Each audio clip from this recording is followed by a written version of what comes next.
You can't get me a meeting to write on anything. I'm just done because of one mistake. Well, it was one mistake and then a series of replies where you doubled down, Ava. I didn't do anything wrong. Deborah, perfect timing. How are you, my favorite client? I have a pitch. What if you hire a writer? So you're a fan? I mean, of course. Would I be here if I wasn't? What's your favorite joke of mine? You know, a lot of the actors on the show that I most recently worked on were stand-ups. You know, I'm gonna stop you right there. I don't work with writers. You don't? No, Jimmy sent you against my wishes. It's all just a little fucking annoying because I flew all the way here on Spirit fucking Airlines, even though I didn't want this job in the first place. I mean, the last thing on earth I want to do is move to the desert to write some lame jokes for an old hack. If you're so in demand, why are you meeting with me? Because I can't get any other job, okay? I tweeted a joke about that closeted senator who's sending his son to conversion therapy camp or whatever, and everybody freaked out, and then some other asshole dug up some stupid shit I said when I was like 20 years old, and I lost my deal. This joke that supposedly ruined your life. I gotta hear it. Senator Rogers is upset because he found out his kid is gay. Apparently, he heard it from one of the guys he was sucking off in the Senate cloakroom. I guess I crossed a line or whatever. Oh, honey, no. There is no line. It's just not funny. I mean, you should be blacklisted for how bad that joke is. Sending your son to the woods with a bunch of other horny gay teens? The only thing you're gonna convert him to is from a top to a bottom. Okay. Now that's a better joke. Okay, can I go now? No. You're hired. Glitterjaw? Glitterjaw. Glitterjaw. Glitterjaw presents a variety podcast feed from the hosts you know. With plenty of friends along the way. Welcome to Glitterjaw Presents. We are 3 gay men talking about hacks. Strap on your sequin tops, get that microphone and your Diet Coke machine. I think I vaguely initiated this episode because I felt... I'll tell you this. I watch so few shows as they air that this was one of the few things I watched where, like, the finale happened, I watched it at the same time as everyone, and I needed to reach out and talk to whoever wants to listen.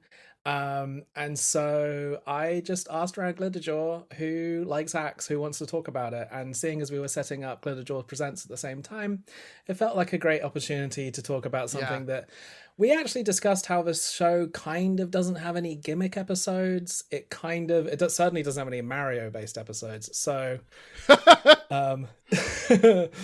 and I would struggle to think of an episode that was particularly fear-coded. Yeah. So this felt like the best way to go about it. But don't get me wrong, Hamish, before we had really come up with Glitterjaw Presents, I did get a text from Derek being like, I think we can cover an episode of Hacks for Gimmicks. It was a struggle. By the way, if you don't know who we are, I'm Derek, and that's Hamish. Hello. So for Gimmicks, it was always going to be a stretch no matter what, because I was really hoping we could do like the, not Big Brother. What's the name of the show? What's the reality show?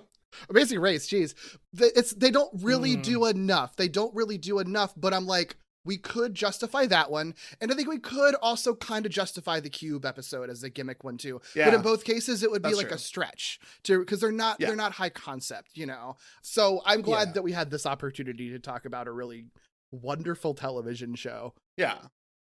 So we all needed to talk about the finale, but where did everyone get started? So Hamish, were you there at the very beginning for this? No, I think all of season 1 had aired at this point because I first started watching it on a plane. Oh, wow.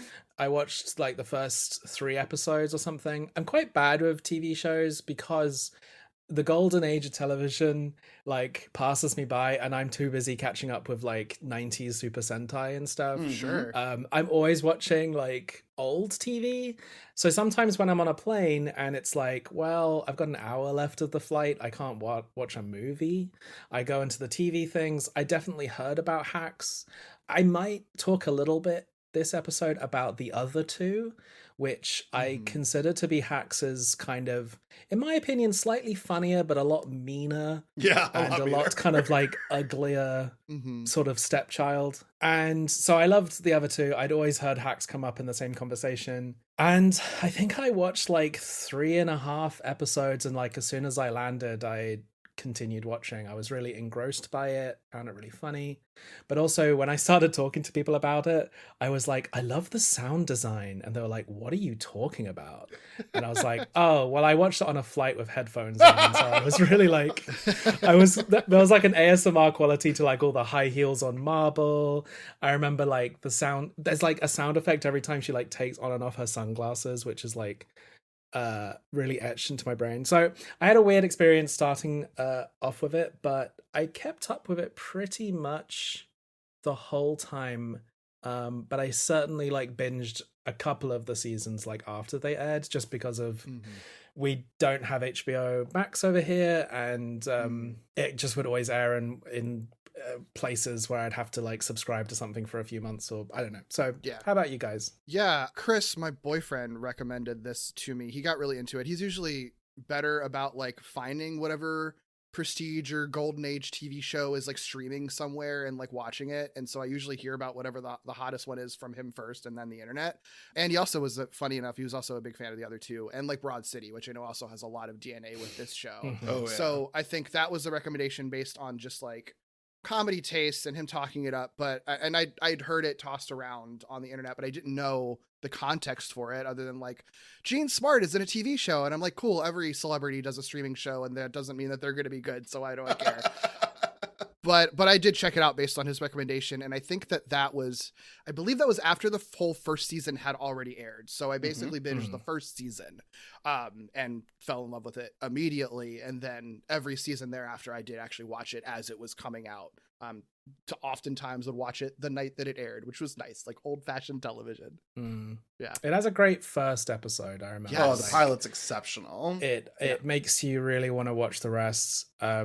And you mentioned Broad City. I do think part of the recommendation I had was Paul Downs, who is hysterical in Broad City, but like deserved more screen time in that, and so gets it here, and obviously co-created it. But also, I'm a huge Always Sunny fan, and Caitlin Olsen being in it was like the other recommendation I got. And I do think she's an odd presence in it, because she's so Always Sunny to me, and I know she's been in loads of stuff, but she always stands out in a way that is fun. But yeah, how about you, David? What made you watch? So it's wild because I can like figured out when I watched this for the first time, and it was somewhere between May 20th and June 3rd, because I had this recommended to me of 2021, of the first season.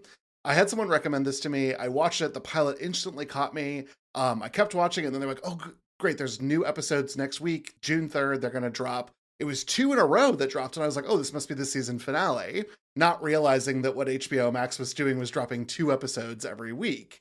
I had sort of hyped myself up that this was the finale, and I got through episode 8, which was 1.69 million, where Deb like shuts down this sexual harasser. It's a good episode, but it actually is not a very good like finale of a season. And I was like, oh, okay, well, I guess we wrapped up a couple things. Ava got a job offer. Their relationship never really got resolved, but like maybe I'll check out season 2 when it comes out. And I never went back to it, not realizing that there were more episodes to watch that really did complete the first season's story. And so when Derek and I were covering Late Night for a bonus episode of Gimmicks, he said, hey, have you been watching Hacks? Like they're talking about this late night shit right now. And I was like, no, I kind of bumped off of it. Not realizing that I had really left something incomplete, and going back to it after Derek was like, you should watch this. I had a blast, and I got caught up right in time for season 5 to come onto the screen, and it was like weekly appointment viewing. Yeah. Nice. And did you keep up with it till the end, like with every season? I didn't. Like once I had sort of fallen off, it took Derek reminding me to go back and check it, and then I binged everything from 1 through 4, and then week to week was getting everything as it came in, and had a blast. Yeah. So you've watched all of this a lot more recently than I think so. Watching the whole show more recently. I did start a rewatch before, because I wanted to do that anyway, because I just wanted to watch the whole show, and so much of the show is seeing the progression of the characters and everything. So I did recently. I watched through the whole first season and like the start of the second, and it is just really interesting to me how much I remember everything from Yeah. it, which is really in the current age of streaming TV. I think in part because there's always so many huge gaps between seasons, but I think for this show, it's been really consistent. It was very consistent with how it came out. And I think it's also just a really, really well-made show. Yeah. So I'm like rewatching it and I'm like, oh, this isn't a thing where it's just like I memory hold everything. Like I actually vividly remember basically everything in this show, which is kind of a rarity right now. Yeah. I mean, Yeah. I think it also helps that it wasn't like millions of episodes, 47 episodes over 5 seasons.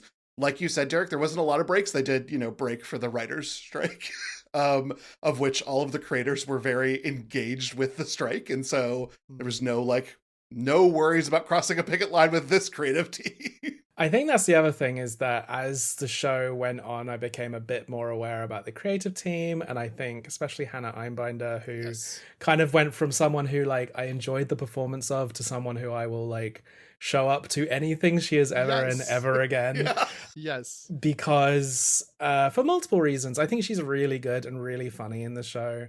And I think Jean Smart obviously gets a lot of the attention and praise. But I do think Ava Daniels is such a funny character and is a perfect example of how you can make joke about woke people. Like she is both, she's for us and also a ridiculous cartoonish version of ourselves. And she's almost like a shorthand now. Like I can see sometimes people make posts and I'm like, that's an Ava thing to say. Yes. And yeah, it's like as the show went on, I went from like really enjoying it to like being a real champion for it. And I'm like glad it ended. I'm glad it's like a complete nice thing that you can recommend people with no caveats. It's not like, oh, it gets a bit weird at season whatever. Like I'll just be like, watch it start to finish, great time. So I'm really happy to, go through it all a little bit, but definitely the kind of feelings I had at the end of this whole season is kind of why I wanted to talk about it. It's also, I'm sure, if you're clicking on a Glitterjaw Presents like Hacks episode, kind of what you want to talk about. How are we all feeling with it ended? I think that the ending was beautiful, poignant, and it was exactly what I wanted.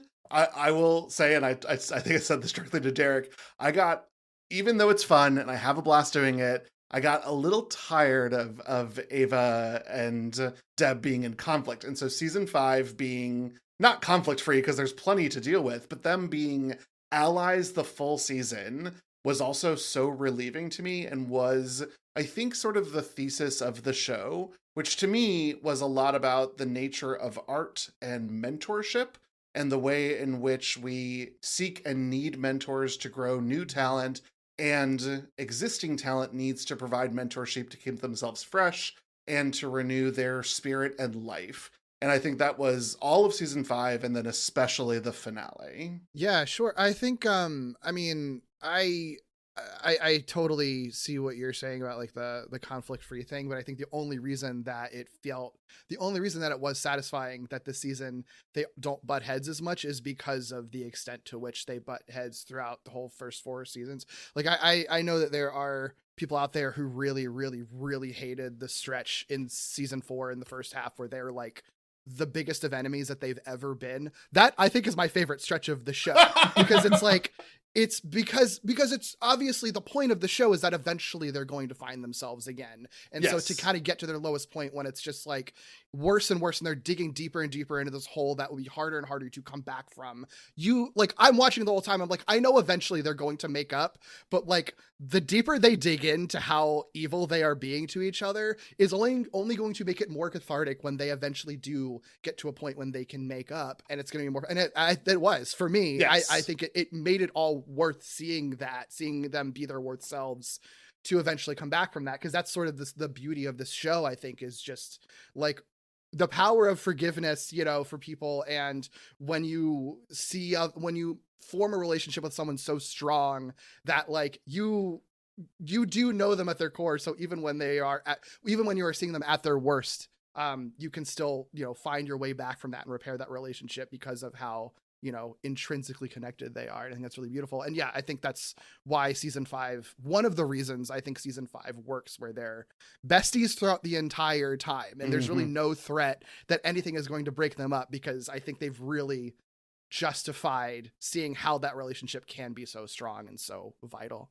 I think season 4 is the kind of season you can only write when you've been commissioned for a 5th and final season. Yes. Smart. And it's like, now that we've seen where it all goes, a lot of the choices make more sense.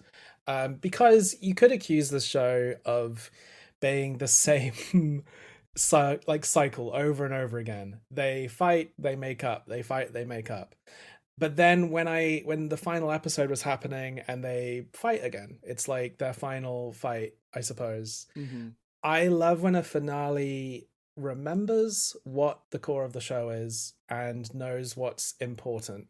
I think I've seen some disappointment that certain plot lines weren't addressed or patched up in the final episode. I can go into more specifics in a moment. I'd be curious, because I can't even think of what would have been dangling still, but yeah. You said, David, it was exactly what you wanted. It was exactly what I didn't know I wanted. Yes. I was sort of on the edge of my seat the Yes. whole time, not knowing what would be the final note the show went off on. And I'm going to tear up thinking about it. But like the moment when I realized what they were doing, and it's not just that it all kind of goes round in a circle and comes back to what, the core of the show is. It's like the moment where basically their friendship and their personal friendship, but also business friendship, their collaboration is what makes Deborah want to keep living, is like so right that I kind of didn't know, because I kind of knew the signs were so obvious of like where the show was going in terms of like, oh, don't worry, I was just visiting the hospital kind of stuff. Yeah. But like, no, but in like, it's like, okay, the finale is going to be sad. And like, I saw interviews with them being like, oh, the finale's really sad. And it was, but like the way it chose to end and be really life affirming and really, yes, it was just like so right. And I'm so glad they went that over what might have been an easier and more like Emmy award winning kind of like choice. It, like I said, it took me by surprise, because it's a better decision than what I thought they were going to go with, which I was already like preparing myself for. Right. It's a real magic trick, I think, that it does that it really, I think, genuinely convinces you that they are going to go for the Emmy bait tragedy ending for it, or like the bitter part of the bittersweet ending. I do think that it does a good job of really convincing you that it's going in that direction. And my favorite thing the show does is it remains a comedy the whole time. Yes. And so many shows forget they're a comedy when they start winning awards. And I've thought that it's like season 1 of Ted Lasso is like half-hour sitcom. Season 3 is like hour and a half long dramas. And it's like, what the hell are we doing? And I love that even the arguments they're having about suicide, essentially, or are hysterical. And like the whole sequence of it, like going to Paris and stuff, it feels like car. It's like a stupid comedy. It's like cracks me up so much. It remains the odd couple the whole time. And I'm just really like, I don't know, I'm proud of the show for doing that, for like staying a comedy. Because it's just so tempting not to be. I agree. Yeah, I think the show, the comedy aspect of it is just like, it's hard to do a show about comedians and then also be funny, I think. I think this show's always been very good at that, of being like, we'll show you just enough of Deborah's stand-up and just enough of her work. We're never going to show you a full set, because then we can just say that it was an amazing show and not have to like also try to write that and then have the audience, it's like when you watch a movie that it's just like, this filmmaker is really committing to the greatest film of all time, and then you see it and it's like, that's just like a montage of your friends or something. Like, what are you talking about? The show is always very smart about that, and so it lets itself just be a funny show throughout all of it. I would say, yeah, the funniest stuff of the show is not necessarily Right. Deborah's actual stand-up. Exactly. And like you say, I do think they show enough. And I think as the show goes on, I mentioned that I have slightly different feelings to different seasons. I love season 4. I don't agree with the like tension stuff, but I just think the more you see of Deborah's comedy, the more you have to kind of buy into Right. the like, just like any movie where it's like they're the greatest musician who ever lived, they're the greatest. It's just one of those things. But what it makes up for is that everything around that is really, really funny. Yeah. And I also love, I mean, I'm a television comedy writer myself. I love the focus on like craft and how a joke is something that is like plumbing and you have to pick the right words in the right places. I love the workshopping of jokes.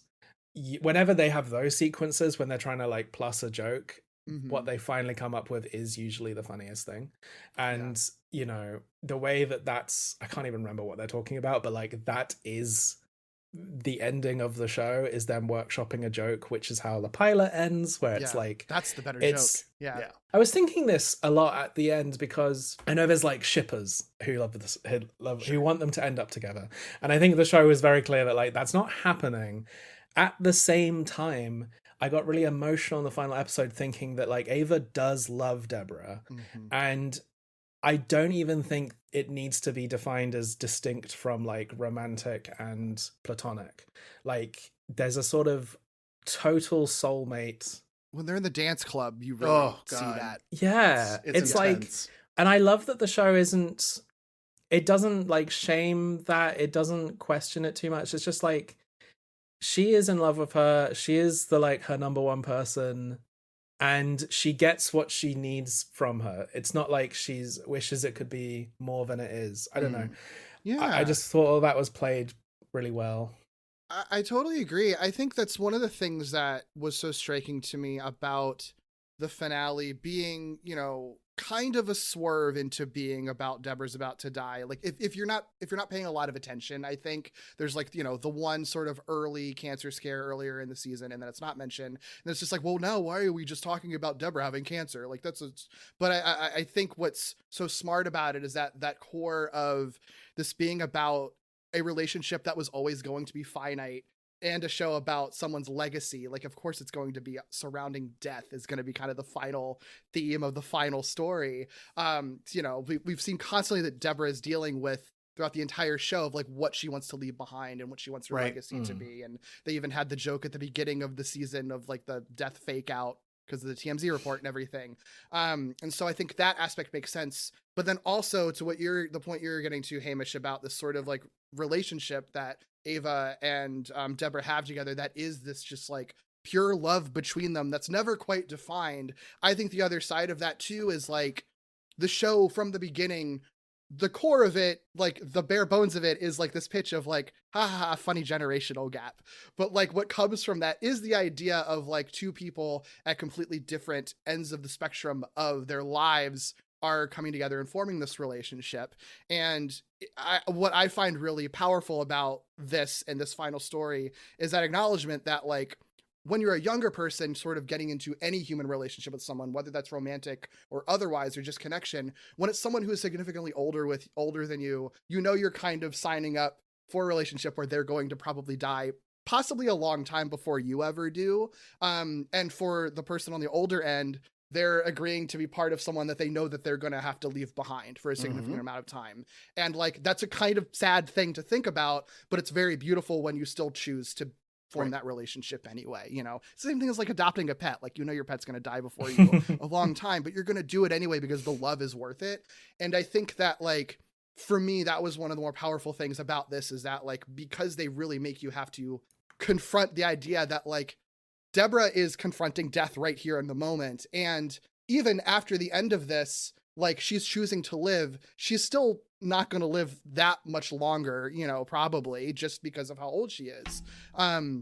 And that doesn't mean that this beautiful relationship that Ava and Deborah have formed together isn't worth it. It doesn't mean that it isn't something so powerful and vital and important to their lives. And even though probably comparatively in their entire lifetime, the literal years that they're spending to each other compared to the whole of their lifetime probably isn't that much, the actual what they are doing during that time period is what's important and powerful, and so worth it, and just like beautiful to see, like still making that choice to form that strong relationship.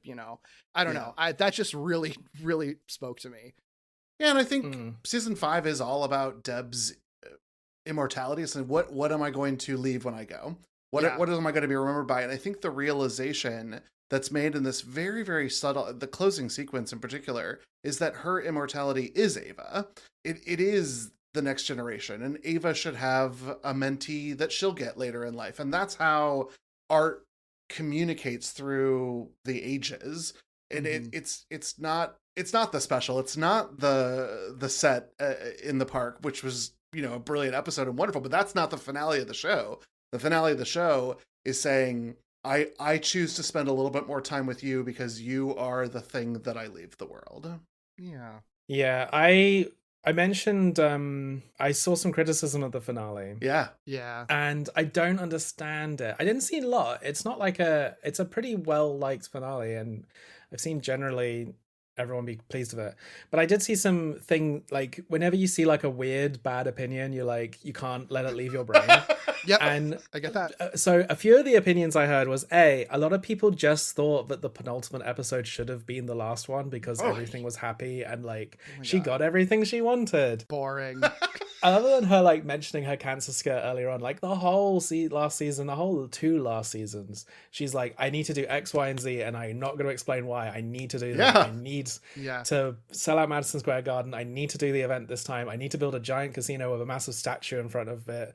It's like there's so much that is clearly that. There's the whole, I mean, you mentioned the Amazing Race episode. It's the episode in which she decides to do whatever DJ wants. And like, it's like almost out of character that she's going along with any of it. Mm-hmm. And then when you kind of realize exactly what's happening, that she's choosing to like be with her daughter there. The other criticism I've heard is that it's that, like, why a lot of people can't square Deborah choosing to go to Europe to do this without telling DJ and her grandchild. And I'm like, I just think at that point you have to accept that DJ is not the main character of the show. You have to assume that she just told her or off screen, or like has left something for her off screen, or like, or whatever. We sort of find out that Deborah already told Jimmy, and like the implication might be that it's not like a massive secret that she's going off to. I can't think of what the exact word is for like what she's choosing to do. I mean, it's assisted suicide. Yeah.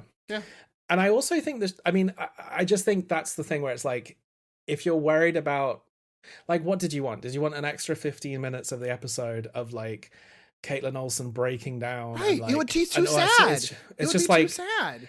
I think what you have to, because the other thing is that this isn't, I don't think the episode is even hugely critical of assisted suicide, because I think what is going on is that Deborah is a control freak, and it's like she's definitely got a few years left, but she's choosing that, like, I don't want that. And I think there's some really beautiful stuff about, she mentions the co-worker on her old sitcom dying, and how that seems to have really like affected her and stuck with her. Everything about her has always been like, has to be perfect, has to be how she wants it. And Ava has come into her life and is trying to, embrace the imperfections and all that stuff. So I would say that to me, the criticisms I've heard of the finale and the final season seem to be like, I feel like you didn't really get what the show was about. I agree. No, I totally agree. I think all that stuff is very well set up. Honestly, like, I never even considered DJ in this entire scenario. She's even in the last episode at the beginning of it, at the Divas opening, and it still wasn't even crossing my brain. Like, they never even occurred to me to tell her, because once we're past like the sort of beginning part, like, it's such a small, intimate story. And like, yeah, the show from the get-go was always about Ava and Deborah and their relationship anyway. I'm sure there could have been potential interesting scenes between her and other family members and other people that she knows and other friends and stuff like that. But like, that's not what the story is about. And that's, to me, not really that important to see either. No, I think I heard people say the same thing about Deborah's sister, as if that would be a bigger like plotline. I love the whole episode where Ava's going around and making a duplicate salt shaker and doing all that stuff, and you think that Deborah's going to be like really mad that she did all that behind her back, and then it just cuts to her like squawking with laughter. And it's like, the resolution to the plotline of Deborah and her sister is that Deborah's never forgiven her, and that's fine, because her sister did do a bad thing. Maybe she doesn't need like decades and decades of cold shoulders, but like, whatever. Like, the characters change and evolve, but they don't become suddenly perfect people by the end. And I think that's cool as well. I love that. Deborah's always going to be a little bit mean and like a little bit vindictive, and it would be ridiculous to assume that even in the face of death that would change. No, nor should it. Like, Deb's growth is going from being a hack to getting over it. I mean, that is the sort of namesake of the series, is that when we meet Deborah in the pilot, she's been doing the same show over and over and over again, and seems content to ride that out as long as possible. And it's the introduction of Ava that gets her to start to rediscover her love of writing stand-up and her love of refining art to be better. And how I went into the finale and her sort of embracing this death by assisted suicide was to say, I honed my craft the most I could hone it. I'm done. I've achieved it. I'm going to go out on my own terms. And then the realization that she has in this moment of insight around just perfecting a suicide joke was, I have more craft to craft. And that's what keeps her with Ava. Yeah. I love it so much. Like, we were talking about this earlier, that like, I do think that the episode does really convince you for a while that like, this is just going to be how it ends. I think the show always historically was really good about setting up a conflict, and you as a savvy audience member could probably figure out what a possible solution would be. They would approach that solution, and then that wouldn't be the solution, or they'd swerve and it would be something completely different. Like, I'm just thinking back to like other storylines, like when Deborah is suing Ava, there's multiple points throughout that season that it's like, oh, this is how they're going to resolve it. And it's like, no, I'm still suing you. And then it's like almost kind of understated when she doesn't. Or all the, like that season 4 storyline with Late Late, where they're fighting so many different points, but it's sort of like, maybe they'll resolve it this time. They don't. And then it's like, oh, now Deborah has figured it out, and it's gonna be in this massive thing where she saves Ava from drowning. No, it's a completely different person, and no, that person wasn't even drowning. Like, there are always these swerves. They're like, oh, this will be your big moment, Madison Square Garden. Oh no, now it's like Bob Lipka has bought out the entire auditorium, which I thought it was even a dream sequence. Like, that whole sequence was so weird. I was like, this can't be real. That was so crazy that it almost it was like a moment of like, are we really doing this? Yes. And then I think it really did justify it, because it was like, yes, that's a crazy thing to do. Everyone on the show knows that's a crazy thing to do, but that's the way this industry works. I actually think historically the show has been really good with finales. Yeah. Like, it has a couple of seasons that end on a cliffhanger, I suppose. But typically, like, season 1, I would have been happy if they never made any more. And then season 2, I would have been happy if it never made any more. I actually was really shocked when it got renewed for season 3, because I remember feeling like season 2 had said almost everything it needed to say. And then I'm really glad it continued. Right. But I just think each season does feel really complete and just really well written. And it keeps finding new ways to, like, maybe they did, plan for it to potentially end a few times, but they always find ways to say more and give Deborah and Ava new goals and find new elements of the industry to satire. And one Yeah. thing I wanted to talk about with season 5, just before we maybe talk about earlier seasons, is that this is also the season where the show tells you very explicitly how it feels about AI. Oh And yeah. I know that every show is kind of doing that now, and I think we've maybe crossed over from like shows are talking about it because it's the trend to maybe shows are talking about it because it is like the new internet and the thing that we're all going to be dealing with for like many years. But again, it was just so fun to watch a show which knew had your back a little bit. Yes. And there's like 2 kind of scenes that went a little viral as just like a fun way to distill the whole argument. One of Ava, one of Deborah. One just character thing I like is that by season 5, you know that Deborah has changed her views on things.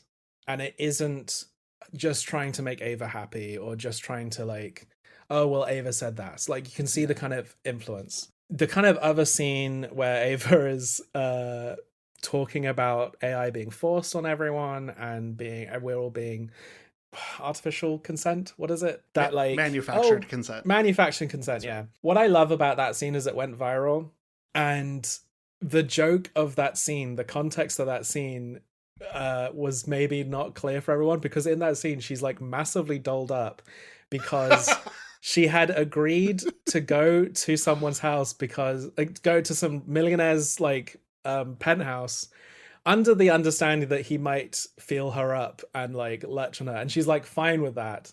It's when she finds out, and he's like a young, fairly good looking guy, when she finds out that he's an AI tech bro, she is like repulsed. And I think that's just what's really funny about it, is even when the show is maybe being preachy, it's always still having a joke, and there's always a level of like Ava, like in that scene she calls it like digital rape basically, and like Ava is still like a cartoon character even when she's making a good point. And you know, there's that other bit where she shouts something into her phone. She's like, what does she say? She's like, what about Bob Lipka? Is that the part you're talking about? Yeah, Siri, Google how to sink a super yacht. No AI. I I think that might actually be my favorite line in the entire show. Actually. It's so stupid.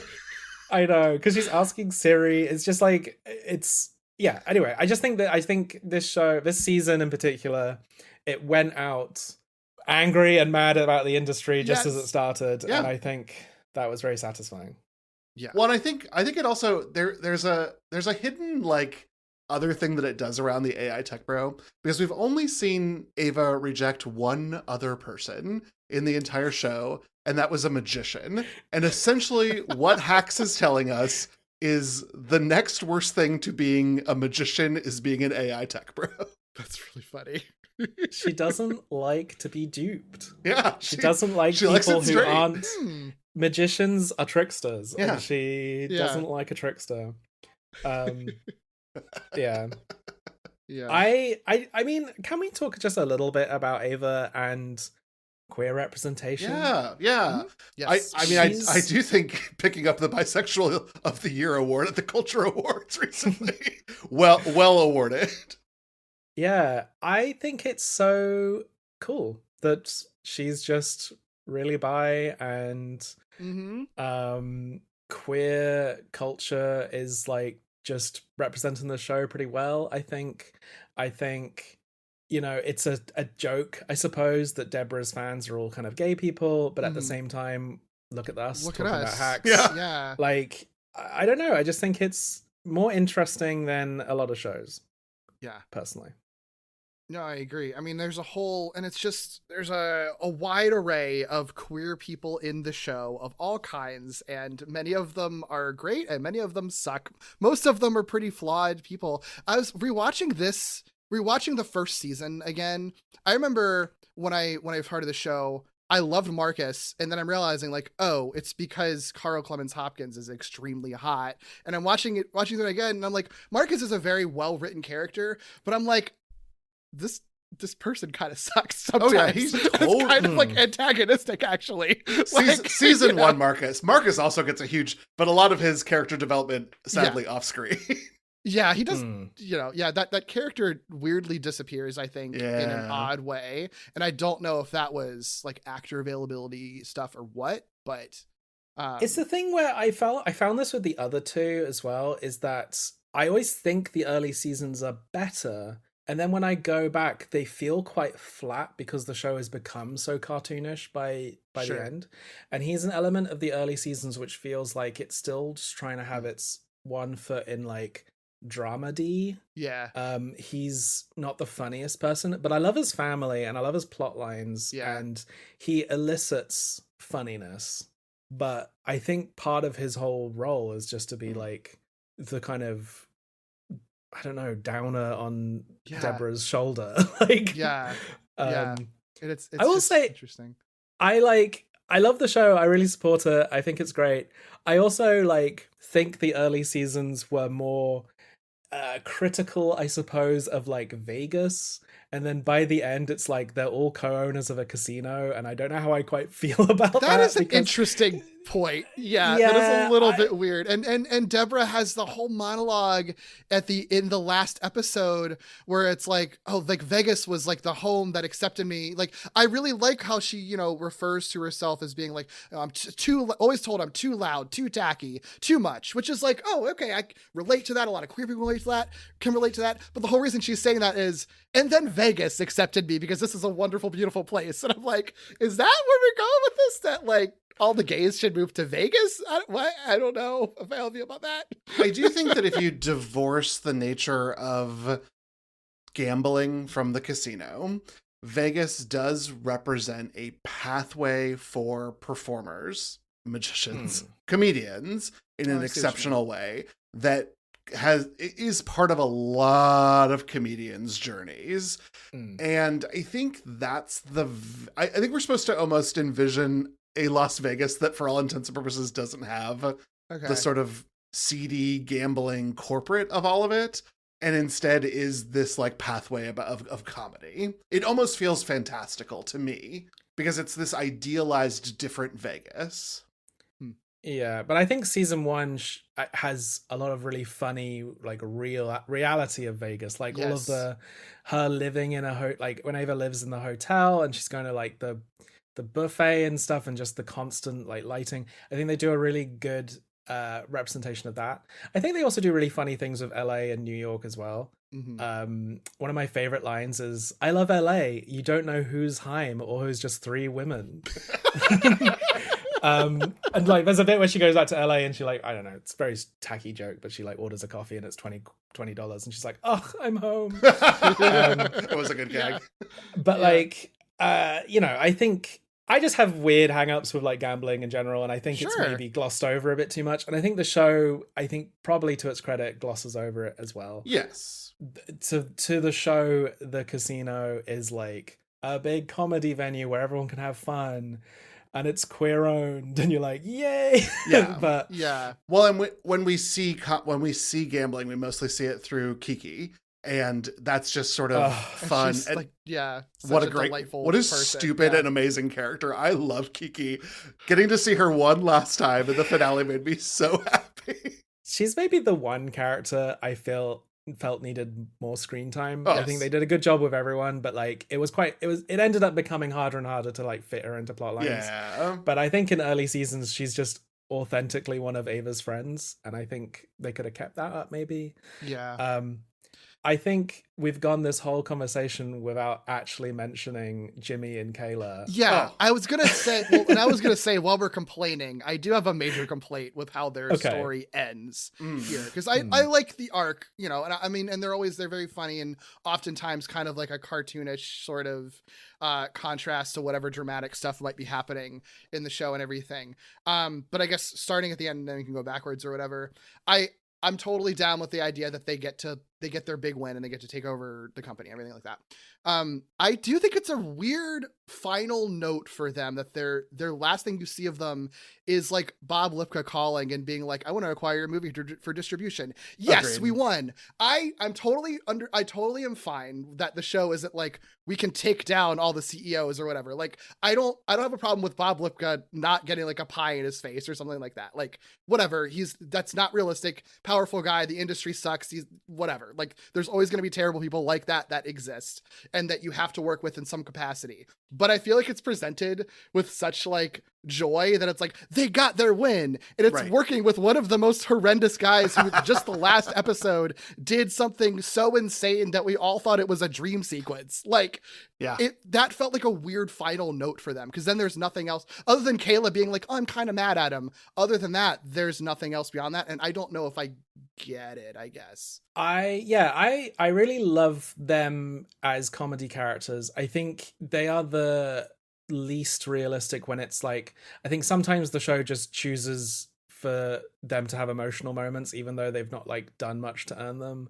It's like Kayla is a terror. She's like always ruining everything, and then one episode they'll be like, but you know what, you always show up, you're always passionate, and you're like, it's that kind of storytelling. I don't mind too much. It's the same with sometimes they decide Jimmy to be a representation of like how just shallow and terrible the industry is whenever he's like pitching, you know, have you ever thought about doing a reboot of whatever? It's always like he has no soul. And then at the end of the season, they're like, oh, but he's always been there for us and stuff. And it's like, yeah, you could probably get much better representation.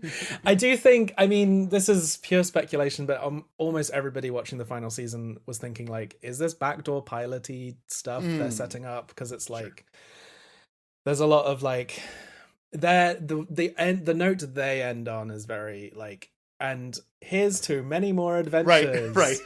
Right. I don't think that's really on the cards, but it's like the door they've left open whenever, if they need to.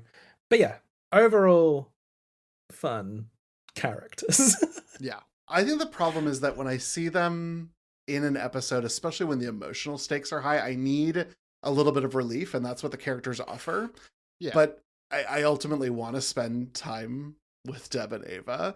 And at the same time, I think if you showed me a YouTube compilation of all Kayla Jimmy clips, I would have a great fucking time. Like, out of context, they are hilarious. I love Kayla yelling Luigi his ass. I think that's hysterical. Oh, what does she say? It's not Carnegie Hall. There's like a line delivery in the final, and like that when they're saying like, oh, you can't do Madison Square Garden, how about Carnegie Hall? And she's like, I know this bitch didn't say Carnegie Hall. But she doesn't say Carnegie Hall, it's something else. But yeah, I mean, just to I don't know, shout out Paul Downs and Meg Stalter. Like, first of all, Meg Stalter is like the ultimate. She could have decided to just be the hi gay girl and do that. The fact that she's like actually is an incredible improviser. Everything they like her and Paul did to promote the last few seasons, whenever they were like together somewhere, they are so funny. I don't know if you saw them, was it at the like Golden Globes or whatever, and they were talking about being in Hamnet. They're always like they're always coordinated with their outfits and their looks. They're so funny together.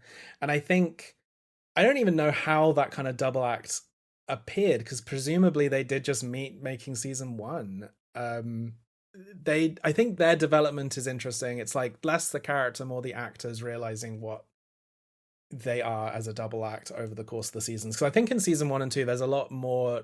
It's funny that Kayla fancies Paul stuff, and I think that still continues, but like it becomes a bit richer as the seasons go on. Personally, they are the B plot of every episode. And similarly, it's like the casino stuff. It's like I want to root for them, but also they do represent a lot of the like terrible negative parts of the industry where you're always having to appease like the worst people ever. I do think if we're talking a little bit about a few negatives, I do feel like some of the bite of the show got lost in the middle. And to me, this is because it went from being a show that like made a lot of fun of the industry to being a show where there was a lot of cameos and a lot of like, it felt a part of the industry. It's like the second that she actually got late night and there was cameos from like Jimmy Kimmel and the View presenters and stuff, it slightly, I would say, stopped poking fun at the industry. One of my favorite like elements of the first episode and kind of the first season is that Pentatonics are this like off-screen arch villain. They like represent the like what's happened to Vegas. And I just know if that happened in season 3 or 4, Pentatonics would show up and it would be like a whole thing and blah blah blah. And I just feel like that's the subtle difference I feel between this and the other two, where the other two was just like mean the whole time to everyone and made no friends. Whereas because this became like a awards darling, everyone wants to be in it. It's like, instead of her just making a joke about how she like destroyed Carrot Top's home, we have to like see the scene. It's like, it's funny, it's whatever, but I think there was like some cameos I thought were really funny. I actually really liked the Amazing Race episode where it's just like the Property Brothers being in it. It's like, of course they're there. And then there's some cameos where I'm like, okay, I didn't need to see them in the flesh. Do you have any like cameos you think worked really well, or any that you remember? I do actually like the Jimmy Kimmel cameo only because he's like threatening to kill her when he shows up. I thought that was very funny. Yeah. I find the scene where Deborah was like stalking Kristen Bell in a supermarket was quite funny. It was like, how do you book guests for your show? Oh, you like hunt them down in the wild. Bother them in the supermarket. Yeah. I think the grand slam for me was Deidre Hall being Jimmy's mom was stupid and amazing. I just thought, and to have her just be Deidre Hall, to just have her be star of Days of Our Lives Deidre Hall was so funny to me. It gave some excellent opportunities for a couple lines. I think we saw her 3 times, but each time was used perfectly to me. I was lost a couple of times if people were real people or not. Yeah, because when Cherry Jones was in it, and they were like, I loved you in Next Generation. I was like, what's happening? It's sometimes they build characters. I was like, I'm kind of face blind, so I was like, oh, okay. Sometimes they make, it's like I can't even believe that Deborah is not real sometimes, because they like make the characters feel so lived in and 3-dimensional. But there was a few like contemporary comedian people where I was like, are they playing themselves or not? And then usually that person would do something so reprehensible that I'm like, okay, that's probably not a real person. A funny, like, I mean, can we go like, we have to mention Katia Zamolotchkova in the final season playing Deborah. Partially because this is a moment of like, Katia basically tweeted about the show nonstop, and it's a real moment of like, all right, fine, you can come on. And it's like, I think I saw a video of her explaining like, you know, didn't believe they were being serious. I come on, not only am I going to be in it, I'm going to be playing Deborah. Like, it's pretty incredible. It's so ridiculous. And I thought she did a good job. I mentioned the Cherry Jones episode. That's gone down as quite a popular one. Like, let's pretend to be lesbians to steal an outfit. Yeah, I mean, and it's like, it's the kind of thing where like sometimes queer baiting is good actually because it's really funny. Like, I don't know, I think it kind of like it works really, like, I'm sure that there are probably some shippers out there that are mad that it wasn't real and it was kind of making fun of that a little bit, but it's a comedy, and like I think it all felt very in character for them. And it is, I mean, it's like both fan service and like made sense within the context of the show, you know. Still advanced their relationship. We got good growth from both of them. I think it sets up the finale in a lot of ways. And I honestly, I don't know what show doesn't need Leslie Bibb asking if someone straps. I think that should be in everything. I loved the joke that like in their fake relationship they were monogamous. And it's like Deborah was getting really annoyed that Ava couldn't be. It's like everything was consensual except that Deborah was mad that she was being cheated on. Yes. Cheated on in a So fake funny. relationship. Because even if they're in a same-sex relationship, Ava is still more queer than Deborah, in that she is willing to embrace a different type of relationship, and Deb has to be the more quote conservative one. I mean, I think actually one of my favorite parts of that episode is just when Ava shows up. She's Deborah has, booked a lunch with this lesbian comedian that she's always had beef with. And then Ava just like shows up and starts like talking about their friendship that reads completely as a relationship. She's like, Deborah is always waking up in the middle of the night, blah, blah, blah, blah. And I just think that's like classic Frasier-esque farcical nonsense. Yes. Yeah. And I like when the show is like, it's a modern comedy. It's not like a studio sitcom, but this episode could have been. It's like, this could have been a multicam, like people going through doorways and seeing each other, having fights and getting misunderstandings kind of episode. Yeah. Yeah. I like that a lot. It's not queer baiting, it's saving the world. Yeah. David, you'll get that one day. Okay. I'm ready. I on the topic of maybe guest stars that took me out a little bit, I do think, to your point, Hamish, about the sort of commodification of all of the TV and the inside baseball, and I feel myself being less gay as I say these words. I didn't need Helen Hunt. And even though I thought her character was fun, I thought she was well written, I thought Helen Hunt, bold statement, Helen Hunt is a great actor and did a great job with the role. I think that took us a little bit further down that road and away from the Ava Deb role. And that's why I didn't really care when Helen Hunt left for for what happened to her. I care about Ava and Deb. So are you saying, because I don't really consider that to be like industry cameo stuff. She's playing a character. Yeah. But it was that the character was a little bit more about the inside of it all. And it was this like, I see what you mean. I don't know, it belonged in like the studio, I think, rather than belong in Hacks. I think that's the thing, is that since Hacks came along, stuff like the studios come out, there's been a lot of like industry satire stuff. And I think that used to be a bit of Hacks focus or its bite. I think the fact that, like we said, the show ends on their relationship being what the show has always been about. I would recommend this to people who had no interest in TV and the industry. I see what you mean there. It didn't quite register for me either as like taking me out.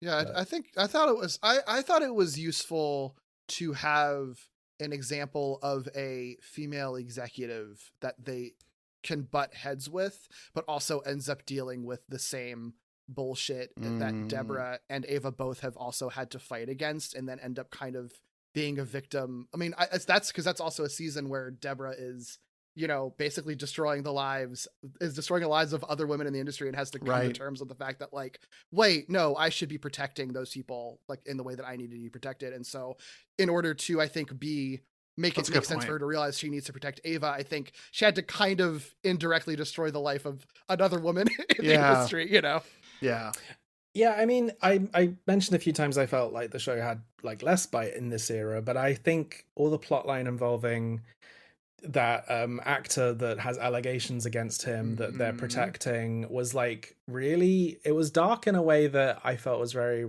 I thought that was great. And I think it's interesting that it's like, that is the moment I'm talking about where like Deborah is not just doing what Ava would do, but has been changed, and would maybe in the past would make jokes about the fact we're like, oh, half the men in this industry have done stuff like that, and is now like having some backbone and being a bit more of a girl's girl, shall we say? Yeah, for sure. One of the things I wanted to bring up is like, having revisited the first season over the last week or so, it's really cool how much stuff in this final season and really the last few episodes are all established in like the first like 4 episodes of the show. Like so many little elements are either they're elements that are established or just things that are called back on in like a nice, finale full circle way.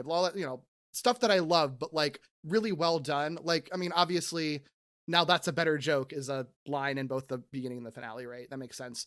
But even just like the huge hands thing that is brought back up in the finale, that is episode 2. That running gag starts that Deborah says that Ava has huge hands. That is the second episode, one of their earliest interactions, and then it keeps going. Episode 3 is when they established that Deborah was almost the first permanent female host of Late Night. That is the 3rd episode of the show, and that obviously runs through everything. And then episode 4 is when they established the progesterone supplement that probably causes cancer and make a joke out of it, and then that ends up being the crux of the final episode, like which she even references again. I just thought that was just really incredible. Yeah.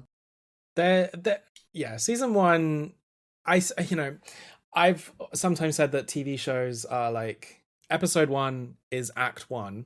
Mm-hmm. Every episode after that is act 2. And then the final episode is act 3. Sure. Mhm. And so I'm sure when writing the finale, they were like looking very carefully through season 1, but I'm also sure some things were intentionally set up. Yeah. But just the brilliance of the writing that I believed Hannah Einbinder to have giant hands for the entire run of the show. Yeah. And then when they put their hands next to each other, I thought, I never looked at Ava's hands. I just believed that they were huge. Yeah, for a second I was like, are they putting like some sort of like finger extensions on Gene Smart or something? Is this like a special effect? It's like, nope, they got us. They got all of us. Yeah, I don't know. It was one of the most brilliant moments of comedy in the final episode. So funny. It's so funny.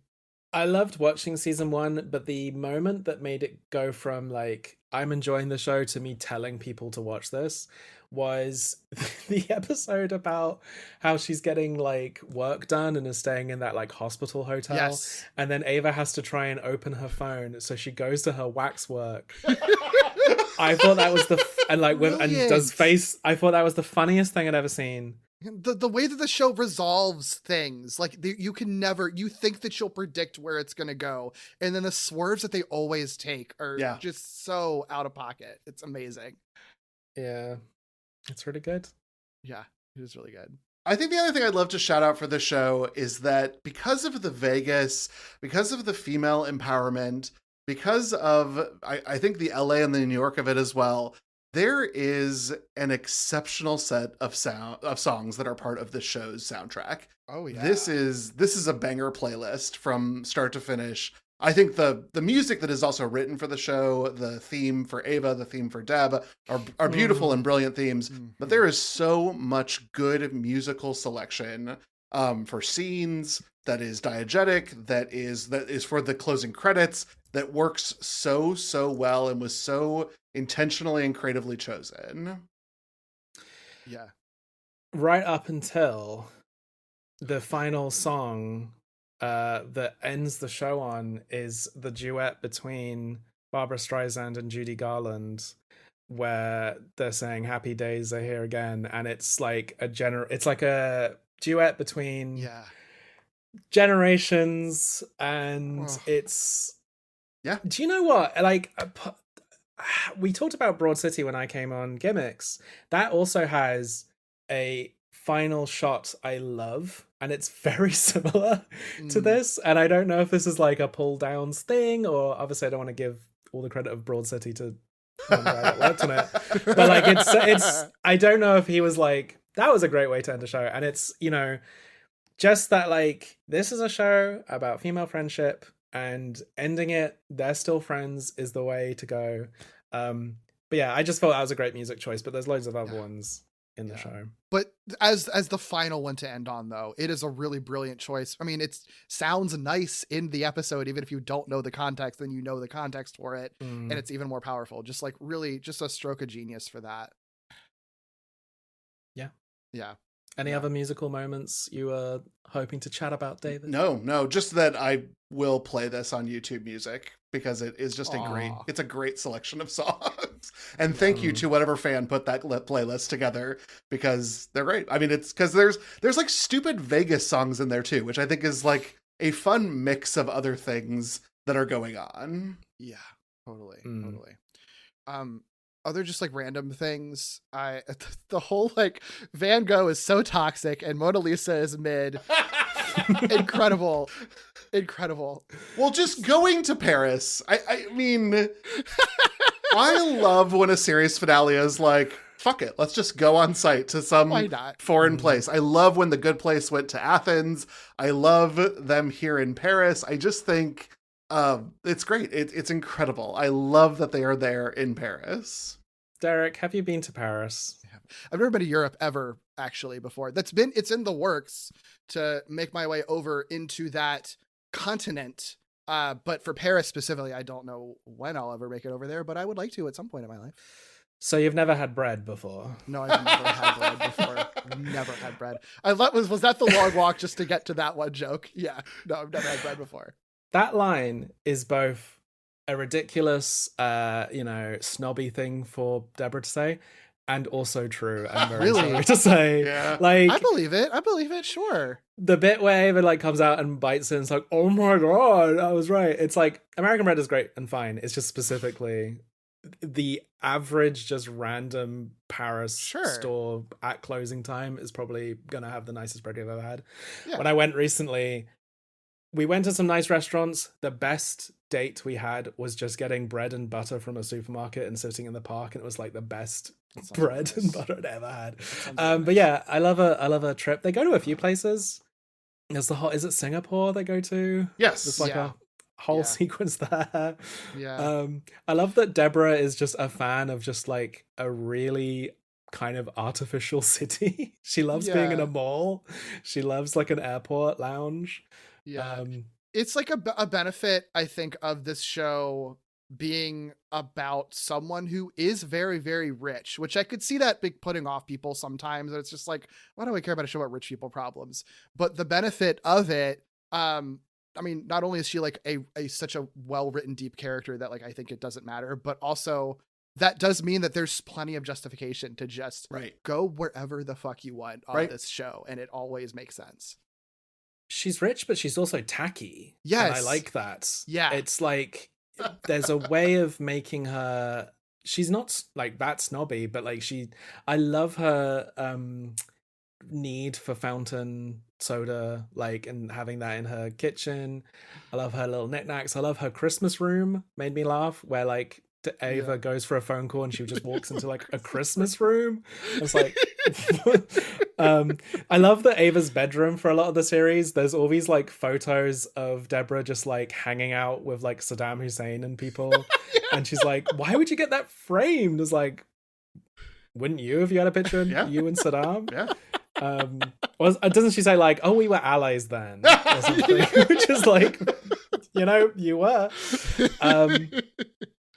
I think the representation of richness is very funny because I think there's lots of shows which just make it seem like the best thing ever. And I think the show does a good balance of like, some things are really nice and some things worm their way into Ava's brain and make her like, a hypocrite in certain ways. Yeah. And then other things are just ridiculous. Yeah. Like, I do like the restraint of never introducing a storyline in which Deb is broke, which I think is the sort of maybe more expected path to take when you've got a rich character is, let's take away their money. Let's take it away and see them struggle. And Hax never does that because that's not the essence of the conflict. Her money is just something that exists in her character. Yeah. Well, and her struggle is like the creative struggle and the industry struggle, which like the money part of that wouldn't really make a difference either way. She'd still struggle with both of those things no matter what. Also, it's like, eat the rich and everything, but she is an artist who earned her money. Like, for sure. She's not like generational wealth. It's like, I think Ava can think that Deborah is completely deluded because she's rich, but I also think probably believes she deserves it. It's like she had a big successful sitcom and has, toured the world and stuff. Totally. It's a pro artist film, TV show. Absolutely. One other painting thing. I just really like the line. If they're looking at the painting, Ava's looking at the painting. I forget exactly what the painting is, but she just is observing it. It says, when two extra busted people are in love, it's extra romantic because it's real. And that really spoke to me, to be honest. And I feel like it's also kind of a reflection of the show. Like she says it in a very Ava way, and it's a very Ava way to interpret like a classical painting. But it's also like, that's true though. I love her performance. I love her delivery of everything. It's so funny how she is able to both perform like a normal person and then say things which you can tell that she's like workshopping a tweet.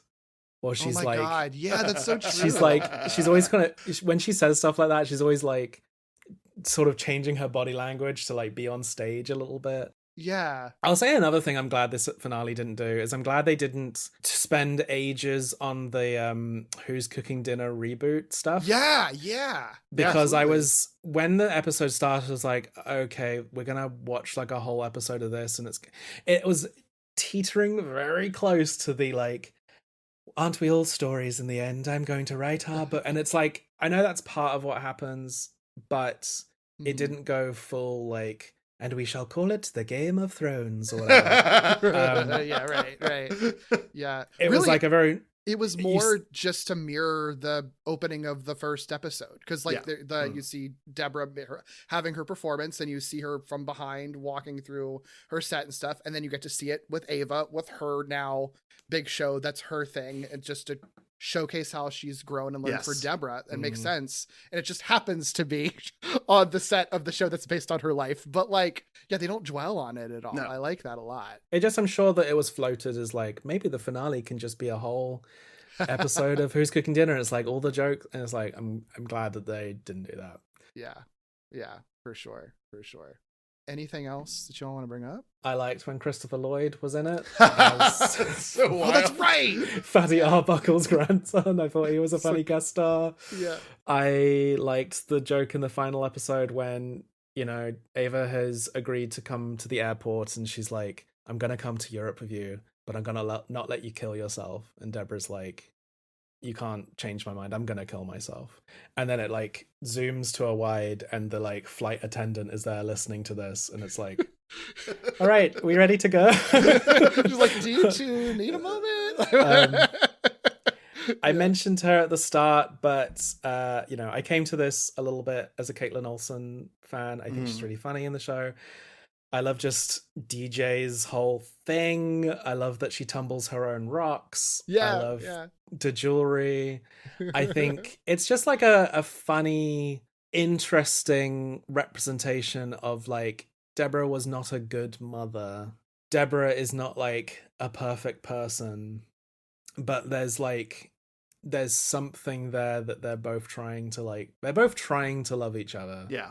And, you know, I'm just always happy that she succeeds. Yeah, I agree. Yeah. My last thing is that there is a line that has stuck with me for a very long time from the finale. And I think that it will, for me, probably be the thing that I remember the most about this, besides Siri, Google how to sink a mega yacht. No AI, because that's just Hannah Einberger being like the funniest person in the world. But it's Deborah saying, I don't know that I have 30 years left, but I have another hour, which is, it's important because of what it communicates, but it's also just really good writing. Yeah. It's because it's true and it's real and it's her making this discovery. And it is the acknowledgement that like, I don't have forever, but I have enough to make one more thing that matters. Yeah. And the power of how important it is just to create stuff. Like the show's always, I think, presented that really well. Just how even like you can have opinions about what you think of stand-up comedy or whatever, or how important you think comedy is or isn't. But like the idea of creating in general and the act of writing, the act of putting yourself out there and just making something that another human being can observe that you as a human being have made. Like that is a reason to be alive and a reason to keep living. I fucking love that. Yeah, there's a sort of paradox I've seen people talking about lately where it's like, no, you ask anyone, no one wants to live forever. But then you ask anyone, do you want to live for an extra week or do you want to die now? Everyone says an extra week. And if you say that every week of your life, everyone wants to live forever. And I think that's like a kind of interesting realization she maybe has at the end. Yeah. Yeah. No, I love that. I would say for anyone who feels like they came out of the finale not really enjoying it and haven't rewatched it, I think it is worth rewatching having seen the ending, because I do think it changes the experience. Not just, I mean, maybe the whole season, but especially the final episode.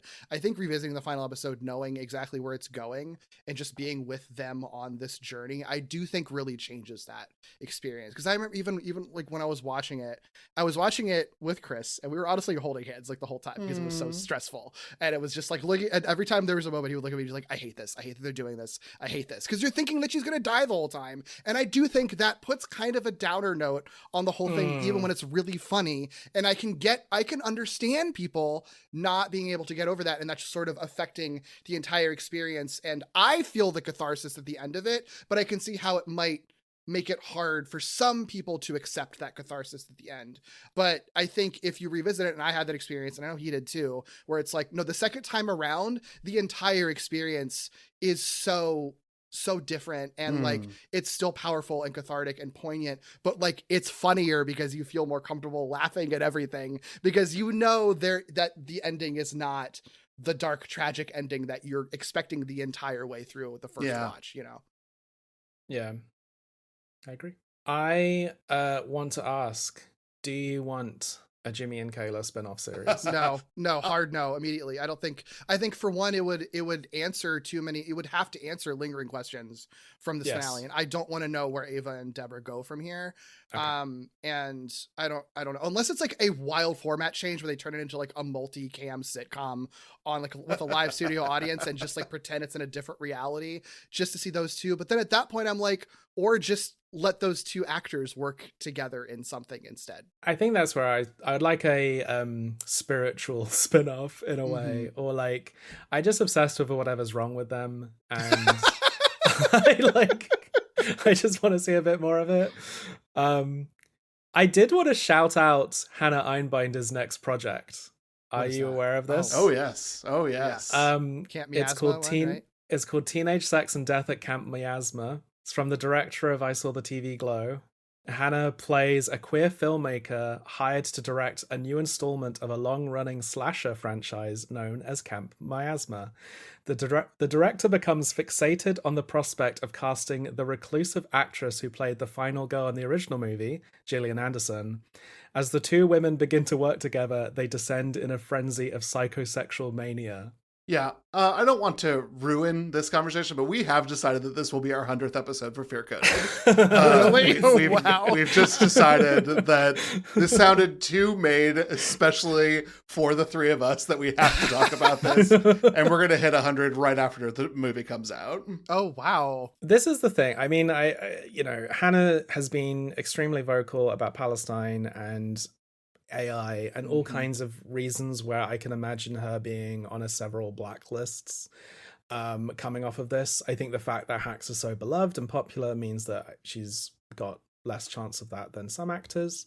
But that's why it's like she is someone who I just want to support. Even if I hate this movie, I love that it sounds like crazy, and I love that it's being made. Yeah. She's just like I'm a ride or die for her right now. Yeah. And also, she's just really good in this show. Like, I can't stop praising her. One of my favorite Einbinder facts is that she is the last person to do stand up on Stephen Colbert before they they had to go into isolation for COVID. Whoa. She was the last, and at that time, she was the youngest person to ever do stand up on late night. Wow. Or on the Late Show. Sorry, the Late Show, not late night. Oh, okay. Get that wrong. Late Show. Still. Late Show. That's cool. Wow. Yeah. Well, this was Any such a final blast. No, Hamish, thank you so much for being the one who said we absolutely have to talk about this. And I'm really glad that it was Glittershot Presents, because I do think, listen, we could have done it on gimmicks, but this was the better way to go about it. This is a better way to do it. Yeah, for sure. Cool. Everybody plug their stuff. Hamish, where can people find you and everything you're doing? I have a book called Go Man Champion of Earth, which is out now, that I want people to buy because the sequel comes out in August, Go Man versus the Star Dragon. If you like Skreonk or you got to Glitterjaw because we talk a lot about kaiju stuff, I think you'll like it. It's a little bit queer. I have queerer books, but this is more about autism and superheroes. I am also the co-host of Super Mario Moment with David, and that show is gearing up for its 4th season. Not sure when it will come out in relation to this episode, but we have 30 previous episodes. Yeah. And we have a lot of fun doing it, and always looking for suggestions on guests and topics. That's all I do on Glitterjaw. And then I've got a couple shows as well. So I'm the host of Are You My Mother, where we talk about mothers in media, along with Derek. I am a co-host on the show Gimmicks, where we talk about, we've mentioned it a few times, high concept, weird, and experimental episodes of television. And then with Marilee and Tyler, I am a co-host on the queer horror podcast Fear Coded. Yes. Derek, what about you? Bring us home. Sure, I made you go first so that I could have one less to plug. That's what I was hoping for. You can find me both places at Derek B. Gale. My podcast with Glitterjaw include Walloping Web Snappers, where we look at Spider-Man cartoons, the aforementioned Screonk, where we look at Godzilla films, Falling with Style, where we looked at Pixar films, and Lee Carvalho's Potting Challenge, where we look at the Simpsons tie-in video games. If you're listening, you're probably familiar with Glitterjaw, but you should check out all of the Glitterjaw shows at glitterjaw.com. Follow us on Blue Sky at Glitterjaw and on Instagram at GlitterjawPods, and email us at glitterjaw@gmail.com if you have any thoughts, or if you want to respond to the hacks, this hacks episode that we've done. Find us on social media or email us there.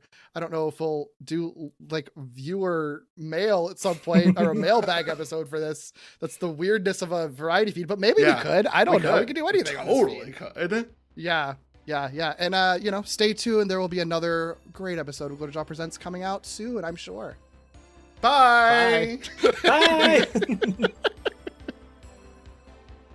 Actually, I think the best part of dying is knowing how pissed people are going to be when they realize how much money you left your dogs. But the worst part of dying is that I don't get to see how my corgis decide to spend that $550,000. Stop. What? The worst part about dying is I can't even enjoy being bone thin. That's the better joke.